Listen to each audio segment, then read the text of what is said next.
நம்முடைய ஆசிரியர் அவர்கள் வந்து இப்போ நிறைய செய்திகளை சொல்லும் போது ஆதாரம் இல்லாம எதையுமே இங்க வந்து சொல்லிவிடவில்லை. அத மிக முக்கியமாக நம்ம இங்க பாருங்க, மிகப்பெரிய ஒரு ஆய்வுகளை செய்வதை போல அத்தனை செய்திகளையும் தந்திருக்கின்றாங்க. நம்ம எல்லாருமே வந்து மன உளைச்சலை பற்றி அதிகம் கேள்விப்பட்டிருக்கின்றோம். இந்த மன உளைச்சலானது வந்து இருபெரும் காரணங்களால் நடக்கின்றது. அதற்கு அடிப்படை காரணங்களா என்ன இருக்குன்னா, ஒன்று கோபம், இன்னொன்று தாழ்வு மனப்பான்மை. இது ஒவ்வொரு தனி மனிதனுக்கும் ஏற்படும் அசாத்திய கோபமும், ஒவ்வொரு தனி மனிதனுக்கு ஏற்படும் தாழ்வு மனப்பான்மையும் அவனை என்ன செய்யுதுன்னா ஒரு மன உளைச்சலுக்கு உள்ளாக்குது. 2002 வந்து உலக சுகாதார நிறுவனம் வந்து ஒரு அறிக்கை வெளியிடுறாங்க. அதுலயும் சரி, 2019 வந்த ஒரு அறிக்கையிலும் சரி, அத குறிப்பிட்டு இருக்கிறது என்னன்னா 300 மில்லியனுக்கு மேலே இந்த மன உளைச்சலால் பாதிக்கப்பட்டு இருக்காங்க. சராசரியாக கணக்கிட்டு கொண்டால் ஒரு 3 பேரில் ஒருவர் வந்து இந்த மன உளைச்சலால் வந்து தினசரி பாதிக்கப்படுகின்றார்கள் என்று அந்த ஆய்வறிக்கை கூறுகின்றது. தாய்மார்களை பொறுத்தவரையில் 4 ஒரு தாய்மாருக்கு வந்து இந்த மன உளைச்சல் அதிகமா இருக்காங்கன்றார். இப்ப ஏன் இந்த மாதிரி ஒரு மன உளைச்சல் வருது? அப்ப இந்த இருபெரும் காரணிகளான கோபத்தையும் தாழ்வு மனப்பான்மையும் தனக்குள்ளே வளர்த்துக் கொள்வதால் என்பதாக இங்கே பதிவு செய்யறாங்க. இதை விட இன்னும் ஒரு கொடுமையானது என்னன்னா, மன உளைச்சலை விட ஒரு கொடுமையானது மனப்புழுக்கம் என்பது. இந்த 2 சொற்களுக்கும் 2 வேறுபாடுகள் இருக்கின்றது. இந்த மனப்புழுக்கமானது மிக ஒரு கொடிய நோய். மன நிறைவின்மையும் பொறாமையினாலும் வருவது. இது வந்து ஒரு தனி மனிதனை வந்து முற்றிலுமாக அழித்து விடுகின்றது. ஐயா அவர்கள் நம்முடைய மருத்துவர் சோம இளங்கோவன் ஐயா வீட்டுக்கு வந்து போறாங்க. அங்க அவருடைய வரவேற்பறையில ஒரு மிகப்பெரிய ஒரு வாசகம் வந்து அங்க போட்டிருக்காங்க. அதை படித்து விட்டு அதனுடைய தமிழாக்கத்தை வந்து இந்த புத்தகத்துல கொடுத்திருக்காங்க. அது என்ன சொல்லுதுன்னா, எந்த நிமிடத்தில் நீங்கள் ஒருவரை பற்றி மனப்புழுக்கம் அடைகிறீர்களோ அந்த நிமிடம் முதலே நீங்கள் அவரின் அடிமையாகி விடுகின்றீர்கள். உண்மையிலேயே இதை மிகவும் கவனமாக நம்ம பார்க்க வேண்டிய ஒரு விஷயமா இருக்கு. ஏன் அந்த மாதிரி ஆசிரியர் சொல்றார் அப்படின்னா, சதா அவரை பற்றியே நினைப்பதால் நம்முடைய எண்ணங்கள், கனவுகள் எல்லாத்தையுமே, எதிர்பார்ப்புகள் எல்லாத்தையுமே நாம வந்து தொலைச்சு விடுகிறோம். இப்ப நம்மை பற்றி நாம் கனவு காணுவதில்லை. நம்முடைய எதிர்பார்ப்புகளை பற்றிய, எதிர்காலத்தை பற்றிய சிந்தனையும் நம்ம தொலைச்சு விடுறோம். அப்படி தொலைச்சிட்டு நம்ம சதா இன்னொருவரை பற்றிய ஒரு மனப்புழுக்கத்தில் இருக்கும் பொழுது நம்முடைய எண்ணங்கள் முழுவதும் அவருடைய கட்டுப்பாட்டுக்குள் போறது, நாம முழுமையான செயலற்றவர்களாக ஆகிவிடுகின்றோம். இதனுடைய தொடர்ச்சியாக என்ன நடக்குதுன்னா, தனிநபர் தன்னுடைய மன நிம்மதியை இழக்கின்றார். தனிநபரின் முன்னேற்றமானது பெரும் தடையாகிறது. தனி மனித சுதந்திரத்தையும் அவர் இழக்கின்றார். எல்லாவற்றையும் தாண்டி இளைப்பாறுதலையும் அவர் இழக்கின்றார். ஒரு மனுஷனுக்கு இன்றைக்கு 24 மணி நேரம் இருக்குதுன்னாலும் அதுல ஒரு சில மணி நேரங்களாவது அவன் இளைப்பாற வேண்டும். அந்த இளைப்பாறும் நேரம் இருந்தாதான் அவன் மறுநாள் ஆரோக்கியமா எழுந்து வர முடியும். ஆனா இந்த மனப்புழுக்கத்து எனும் நோயினால் அவதிப்படுபவன் அந்த இளைப்பாறுதலை முழுவதுமாக தொலைக்கின்றான். அவனுடைய உறங்கும் நேரம் முழுவதுமாகவே அந்த மனப்புழுக்கம் தான் அவனை ஆக்கிரமித்துக் கொண்டிருக்கின்றது. அப்போ இறுதியாக அந்த வாசகம் என்ன சொல்லுதுன்னா, நீங்கள் ஒரு சுதந்திரமற்ற அடிமையாக விரும்பினால் பிறர் மீது மனப்புழுக்கத்தை தேக்கி வைத்து வாழுங்கள். ரொம்ப சிந்திக்க வேண்டிய ஒரு செய்தியாக இருக்கு. சுதந்திரமற்ற, நம்ம சுதந்திரமற்ற அடிமையாக நாம ஏன் வாழணும்? நம்ம எல்லாருமே பகுத்தறிவு வழியில வாழ்ந்துட்டு போறோம்னு நினைக்கிறோம். ஆனா நம்மையும் மீறி எங்கேயோ ஒரு இடத்துல யார் மீதாவது ஒரு மனப்புழுக்கம் இருந்தால் அங்கே நாம் தெரிந்து கொள்ள வேண்டியது, நாம் ஒரு சுதந்திரமற்ற அடிமையாக நம்முடைய வாழ்க்கையை ஆரம்பித்து இருக்கிறோம் என்பதை நாம் உணர வேண்டும்.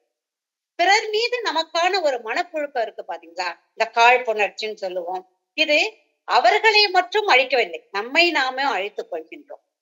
எப்பவுமே பாத்தீங்கன்னா நம்மளோடு பயணித்து கொண்டு வரவங்க இல்லையா, அவர்களுடைய வளர்ச்சியை வந்து ரொம்ப பெருசா வந்து ஏற்றுக்கொள்ளக்கூடிய மனப்பக்குவம் எத்தனை பேருக்கு இருக்குன்னு தெரியல. இது வந்து அலுவலகங்களில் நாம் நிறைய பார்க்கலாம். 2 பேர் வந்து ஒரே நேரத்துல அந்த பணியில வந்து சேர்ந்து இருப்பாங்க. ஒருத்தருக்கு வந்து பதவி உயர்வு கிடைச்சிருக்கு அப்படின்னா, இத பயணித்தவர்களுக்கு வந்து அத வந்து அவ்வளவு சீக்கிரம் ஏத்துக்க முடியாது. இப்ப என்னோட பணியில சேர்ந்தவன். இவங்களுக்கு எப்படி அது வந்து இவ்வளவு சீக்கிரம் ஒரு பணி உயர்வு கிடைச்சிடுச்சு என்ற மனப்புழுக்கமானது அவன நிம்மதியா இருக்க முடியாது. அது அந்த பதவி உயர்வை அடைந்தவர்கள் ஒருவேளை பெண்களாக இருந்தால், இன்னும் கூடுதலான மனப்புழுக்கத்தை ஒரு ஆண் அங்கே அடைகின்றான். இது என்னன்னா, தன்னை மீறிய ஒரு வளர்ச்சிய ஒரு பெண் வந்து அடையறத வந்து அங்க வந்து அவனால ஏத்துக்க முடியல. இது பொது வழியில வந்து பயணம் செய்கின்ற ஒரு ஆண், பெண் இருவர் மீதான மனப்புழுக்கமாகவும் அமைகிறது. அதனாலதான் என்ன பண்ணுவாங்கன்னா, பொது வெளியில பயணம் செய்பவர்களின் மீது அவதூறுகளை வாரி இறைப்பது. கடைசியா ஒரே ஒரு ஆயுதம் இருக்கும் அவங்க கிட்ட. ஒழுக்கக்கேடாக சித்தரிப்பது. ஆனா, எதிலயும் அவங்க வீழ்த்த முடியல. என்னோட மனப்புழுக்கத்தை என்னால ஆத்திக்க முடியல அப்படின்னா, உடனே அவங்க கையில் எடுக்கும் ஆயுதமாக அந்த தனிநபரின் ஒழுக்கமானது அங்கே இருக்கிறது. இது ஆணாக இருந்தாலும் சரி, பெண்ணாக இருந்தாலும் சரி, இதே ஆயுதத்தை தான் இங்க கையில் எடுக்கின்றாங்க. இப்போ இந்த இடத்துல இப்ப இப்ப எல்லாருமே சொல்லிட்டோம், மனப்புழுக்கத்தினால ஒருத்தன் இதை தேடுறான். அப்போ இதனால பாதிக்கப்படுறாங்க இல்லையா, அவங்க என்ன செய்வாங்க? இப்ப அவங்களுக்குன்னு ஒரு மனநிலை இருக்கு இல்லையா, அவங்களுக்கு அதனால ஒரு கோபம் ஏற்படும் இல்லையா, அந்த கோபத்தை அவர்கள் எவ்வாறு கடப்பது? இதுதான் இங்கே முக்கியமான செய்தியாக இருக்கு. இந்த மனப்புழுக்கத்தின் வாயிலாக இவன் ஏற்படுத்திய அந்த மன உளைச்சலை, அந்த கோபத்தை எப்படி நிவர்த்தி செய்வது என்பது உண்மையிலேயே அது ஒரு மிகப்பெரிய மனநிலை. நல்ல ஆளுமை திறன் கொண்டவர்களாகவும், நல்ல சிந்தனையை கொண்டவர்களாகவும் இருந்தாலும், ஒரு சில நிமிடங்கள், ஒரு சில நாட்கள் நிலை தடுமாறி, வாழ்க்கையில் நமக்கு இப்படி ஒரு துன்பம் வந்திருக்கவே கூடாது என்ற மனநிலைக்கு சென்று திரும்ப மீண்டு வருவாங்க. அந்த மீட்சி என்பது எப்படி இருக்கும்னா, தன்னைத்தானே தன்னுடைய குணநலன்களை ஆய்வு செய்து, என்னை பற்றி எனக்கு தெரியும். நான் எப்படிப்பட்டவன்? எனக்கான இந்த உயர்வு எப்படி வந்தது? என்னுடைய நேர்மையில் எனக்கு நம்பிக்கை இருக்கிறது என்று பாதிக்கப்பட்டவரின் மனநிலை ஆழ்ந்து சிந்திக்கும் பொழுது, அவர்கள் அடுத்து என்ன செய்வாங்க? உன்னுடைய விமர்சனம் என்னை எதுவுமே செய்யாது. என் மீதான நம்பிக்கை எனக்கு இருக்கிறது என்று தன்னுடைய அடுத்த அடியை எடுத்து வச்சுட்டு போயிட்டே இருப்பாங்க. அப்போ மனப்புழுக்கம் கொண்டவர்கள் மீது இவர்களது பார்வை என்னவாக இருக்கும்னா, உன்னுடைய செயல் என்பது நீ எப்படிப்பட்டவன் என்பதையும், நீ எவ்வளவு கீழ்த்தரமான மனநிலை கொண்டவன் என்பதையும் உன்னுடைய செயல்பாடே என்னை உனக்கு உணர்த்தி விட்டது. அதனால உன்னுடைய செயல்பாட்டை பற்றி இனி நான் வருந்த மாட்டேன் என்று அலட்சியப்படுத்தி போயிட்டே இருப்பாங்க. புத்தர் சொல்லுவாராம். புத்தரை வந்து பலரும் நம்ம நினைக்கிற மாதிரி வந்து புத்தரை வந்து எல்லாருமே வரவேற்றிடல. எத்தனையோ பேர் வந்து அவரை வந்து வசை மாறி பொழிந்திருக்கிறாங்க. அப்படி செய்யும் பொழுதும் வந்து புத்தர் என்ன சொல்லுவாரான்னா, யாராவது எனக்கு உணவளித்தால் அந்த உணவை நான் ஏற்றுக்கொள்ள மறுத்தேன் என்றால், அந்த உணவு வந்து யாருக்கு போய் சேரும்னா, யார் எனக்கு உணவளித்தாங்களோ அவங்க கிட்டே போயிடும். அதே போலத்தான் உங்களுடைய வசைமொழிகளை நான் ஏற்றுக்கொள்ளவில்லை என்றால், அந்த வசைமொழிகள் உங்களுக்கே திரும்பும் அப்படின்னு புத்தர் சொன்னதாக வந்து இங்க பதிவு செய்யறாங்க. இதேதான் வந்து ஐயா அவர்களும், தந்தை பெரியார் அவர்களும் வந்து நமக்கு ஒரு அருமையான ஒரு கருத்தை சொல்லி இருப்பாரு. புத்தியை பயன்படுத்தும் அனைவருமே புத்தர்கள்.